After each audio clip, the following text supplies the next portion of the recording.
ഇതിന് SDP ഓഫീസിൽ കൊണ്ടുപോകാനുള്ള കാരണം അവിടുത്തെ മഹല്ല് കമ്മിറ്റി പറഞ്ഞ പ്രകാരമാണെന്നാണ് ഇവർ പറയുന്നത്.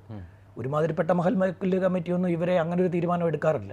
SDP ഏതെങ്കിലും ഒരു രാഷ്ട്രീയ പാർട്ടിയുടെ ഓഫീസിൽ കൊണ്ടുപോയി ഒരു സമുദായത്തിനുള്ളിലെ രണ്ടുപേര് തമ്മിലുള്ളൊരു പ്രശ്നമാണെങ്കിൽ മഹല്ല് കമ്മിറ്റി ഏതെങ്കിലും ഒരു രാഷ്ട്രീയ പാർട്ടിയുടെ ഓഫീസിൽ കൊണ്ടുപോയി ചർച്ച ചെയ്യാമെന്ന് മഹല്ല് കമ്മിറ്റി പറയില്ല.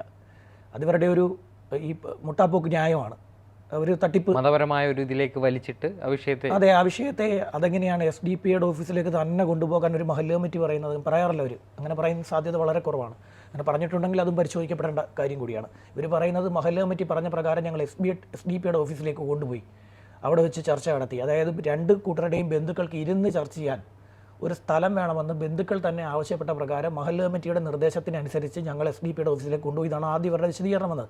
പിന്നെ ഇവരുടെ വിശദീകരണം ഇങ്ങനെ മറിയുമല്ലോ. എല്ലായ്പ്പോഴും SDP-കാരുടെ വിശദീകരണം ഇങ്ങനെ മറിയും.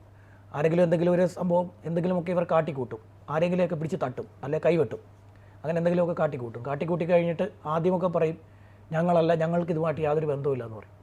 കുറച്ചുകൂടെ കഴിയുമ്പോൾ ഇവരുടെ ആൾക്കാരെ തന്നെ പ്രതികളായിട്ട് പിടിക്കുമ്പോൾ പറയും ഞങ്ങളുടെ ആൾക്കാർ നേരത്തെ തന്നെ അവർ SDP വിട്ട് പോയവരാണെന്നൊക്കെ പറയും. അതും കഴിഞ്ഞിട്ട് പിന്നെയും കുറച്ചുകൂടെ കഴിയുമ്പോൾ ഇവർക്ക് വേണ്ടി ഇവർ തന്നെ രംഗത്തിറങ്ങും. അതായത് ഈ അകത്ത് പോയവർക്ക് വേണ്ടി ഇവർ തന്നെ രംഗത്ത് വരികയും ചെയ്യും.